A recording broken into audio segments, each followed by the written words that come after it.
When your computer starts lagging, programs keep crashing, and the fan is spinning so loud it sounds like it's about to take off, you don't blame the plastic casing. Right, yeah, you don't blame the keyboard either. Exactly. You blame the software. You assume that somewhere deep in the code there's a bug.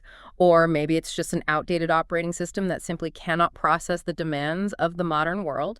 Today, we are pointing that exact same logic at human society. Which is a huge, sweeping concept to take on. It really is. We are going on a deep dive into a theory that suggests the intense economic pressure, the burnout, and, the global instability we are witnessing.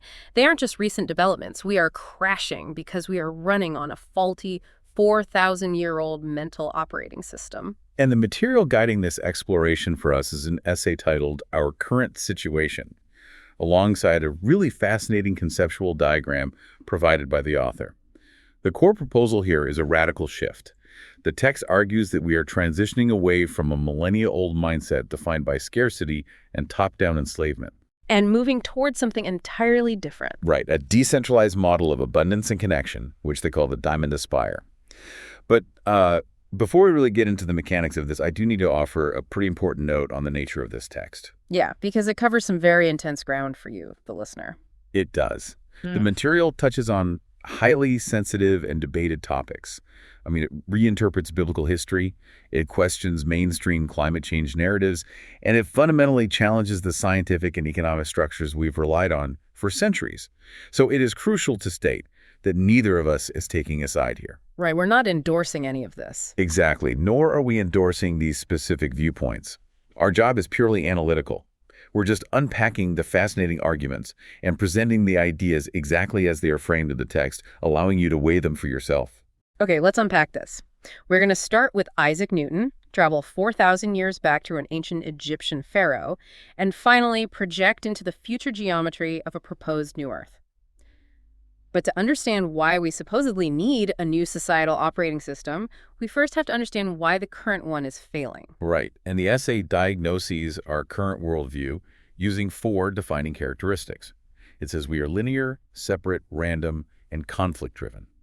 And it traces this directly back to how the academic theories of a few key thinkers were adopted and fundamentally warped human psychology. Okay. The text starts this trail with Isaac Newton. Wait, let me push back on that for a second. Blaming Isaac Newton for modern societal burnout feels like a massive leap. I mean, Newton was measuring gravity and planetary orbits. How does a 17th century physics equation translate into me feeling burnt out and hyper-competitive at my corporate job? It's a fair question, it really is. And the answer lies in the paradigm shift Newton accidentally created. Newton described a universe of separate individual particles following strict mechanical laws of motion. Like billiard balls hitting each other. Exactly. A hits B, which hits C. If the universe is perceived merely as a dead machine made of separate parts bouncing off each other in a strict linear chain, that physics model bleeds into our cultural philosophy. It creates a psychology of separateness.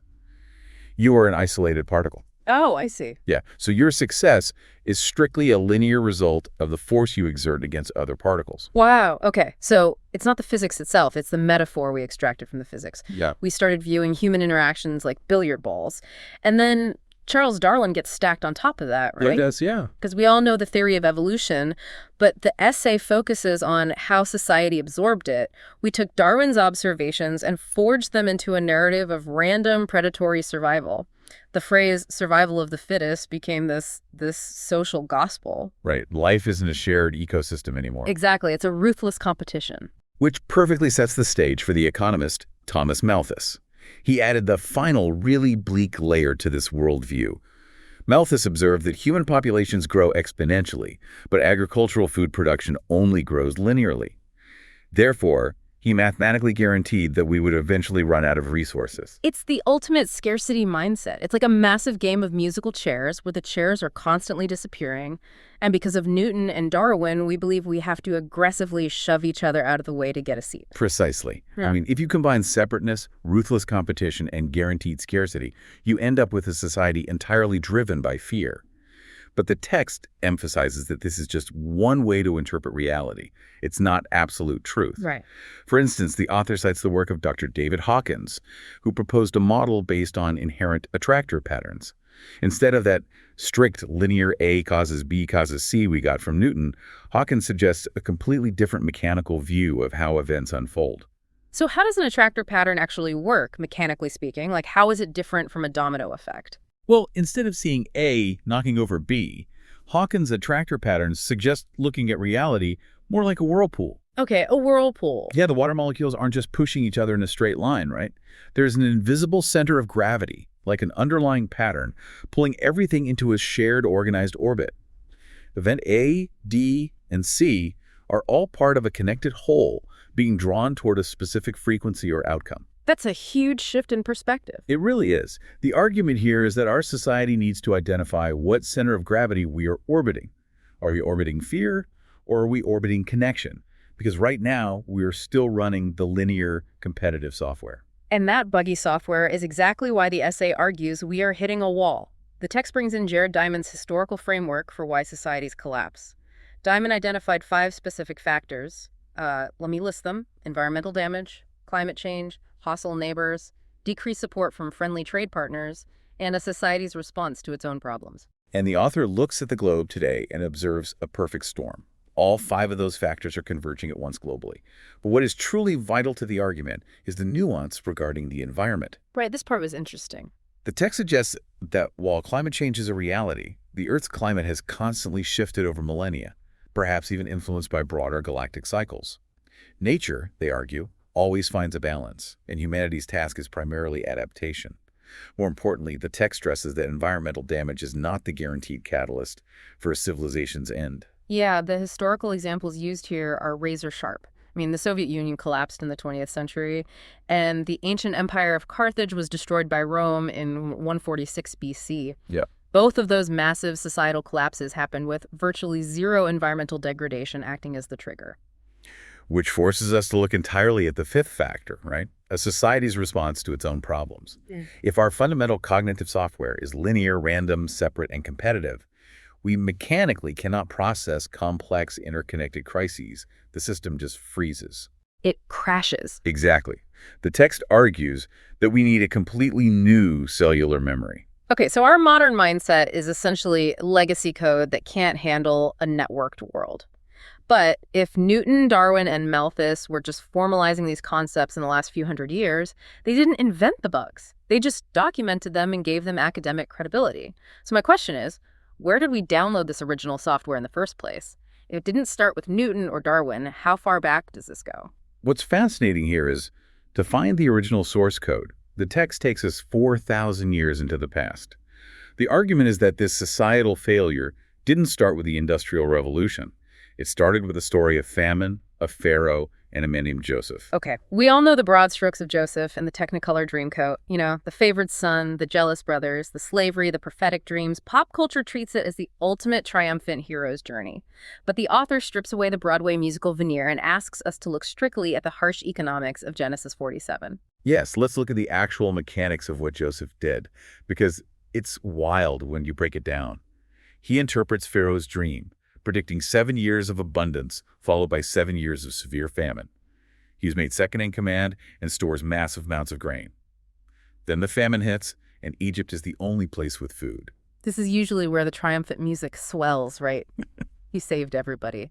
But the text points out what happens next. During the famine, the people run out of food.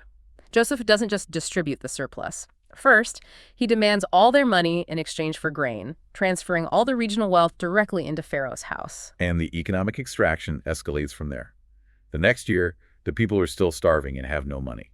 So Joseph demands their livestock. He takes their horses, their flocks, and their cattle in exchange for food. Oh. Yeah, he completely strips them of their means of independent production. Here's where it gets really interesting. Then we reach the climax of the extraction. The year after that, the people are completely destitute. They come to Joseph and explicitly say, "Buy us and our land in exchange for food so we don't die."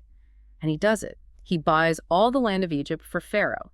Genesis 47 details how he removed the people to cities and practically made slaves of them. He fundamentally restructured human society. I mean, before this, you had independent, sovereign people living on their own land. After this, they were serfs living on the Pharaoh's land.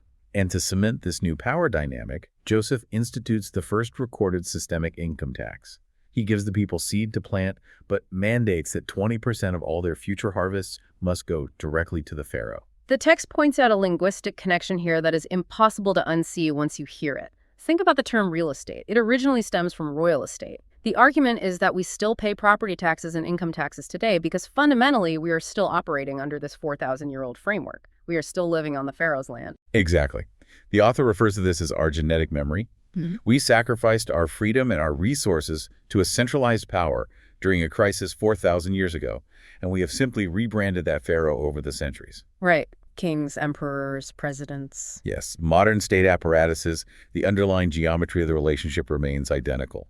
We adopted a model of being owned. There is a vivid anecdote in the essay where the author's wife is looking out the window at the neighbor's cows, and she remarks how funny it is that domesticated cattle always walk in a single-file line. And the author realizes that humans commute in single-file traffic. We wait in single-file lines at the store. We sit in single-file rows at school. Are we just domesticated humans walking in a 4,000-year-old single-file line? The text frames this vast 4,000-year period of top-down control through an astrological lens, categorizing it as the age of Taurus and the age of Aries. In this framework, these eras represent heavy, centralized, top-down brute force, earth and fire. It's the building of literal and metaphorical empires where the masses support a singular ruler. But the core thesis is that this era is ending. We are moving into the Aquarian age. And what does an Aquarian structure actually look like, practically speaking? Because it's easy to throw around astrological ages, but how does that translate to the way we live and work? Well, in astrological tradition, Aquarius is an air sign associated with networks, decentralization, collective intelligence, and humanitarianism. Translating that to societal structures, the text argues that the heavy, centralized empires of the past are mechanically incompatible with the energy of this new age. We are at a profound crossroads. We have to make a choice. Exactly. We can either try to force a reboot of the crashing Joseph model, which relies on linear, separate, competitive scarcity, or we can transition to what the text calls the New Earth model. Which brings us to the visual source the author provided. Because conceptualizing a shift from a 4,000-year history of enslavement to a society of total empowerment is incredibly abstract. How do you actually picture a society without a top-down power structure? That's where the geometric diagram comes in. Let's describe this image for you. On the left side of the diagram, you see a large, solid triangle. This is the traditional pyramid. It is the visual embodiment of the Joseph model. You have a massive, wide base of people at the bottom whose sole purpose is to bear the weight and elevate a tiny pinnacle of power at the very top. The pharaoh, the CEO, the central government. It's a structure built entirely on gravity and suppression. But on the right side of the diagram, the image shows a dramatic transformation. That solid pyramid is broken apart. The tiny triangle at the very top is severed entirely and floating away. The middle section flattens out into a horizontal bar.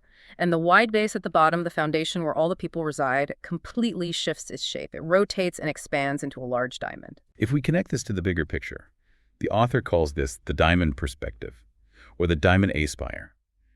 By visually severing the top of the pyramid, the diagram illustrates the removal of the central choke point of control. Right. But the true mechanical shift happens at the base. A pyramid's base is flat. It's designed to be crushed under the weight of the top. A diamond is multifaceted. It radiates outward in all directions.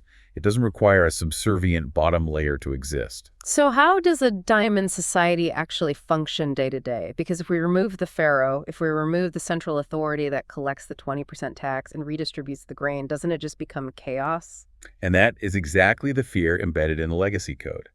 The old software tells you that without the pharaoh, you will starve. But the diamond model replaces centralized taxation with decentralized mutual aid.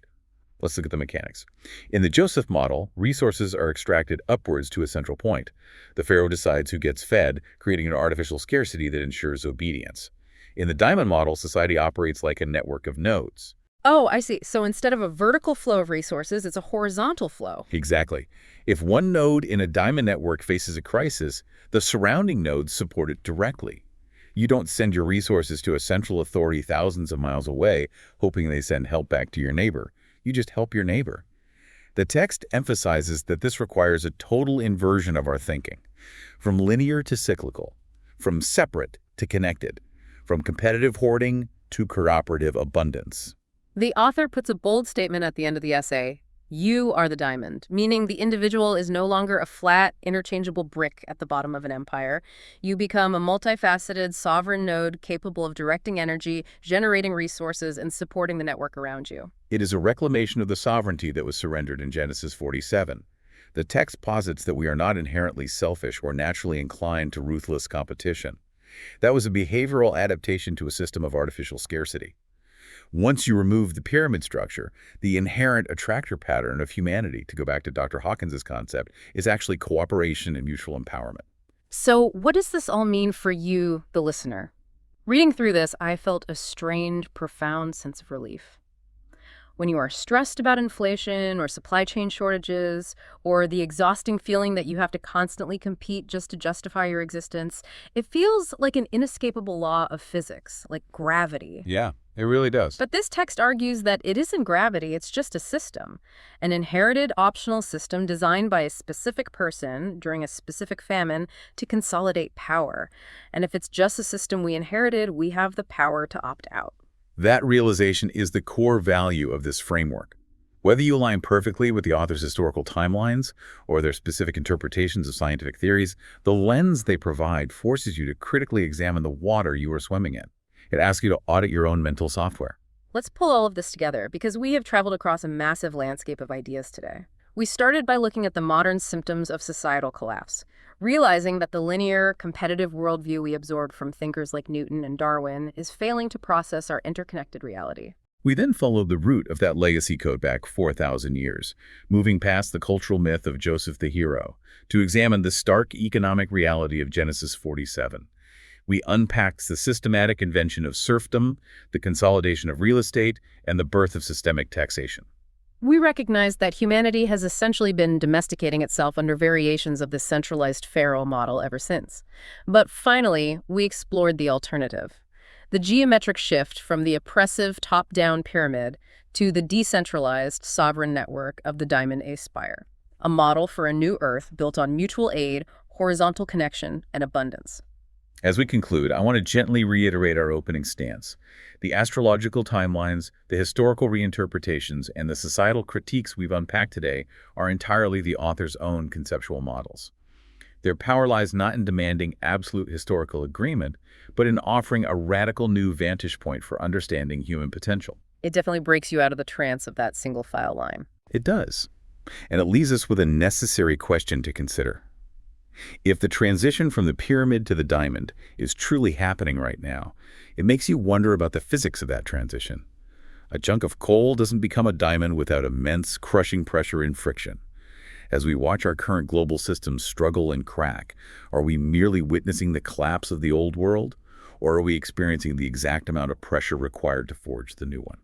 That is a phenomenal question to carry forward. Thank you so much for joining us on this deep dive today. Keep auditing your own software, keep looking for those new geometries, and we will catch you next time.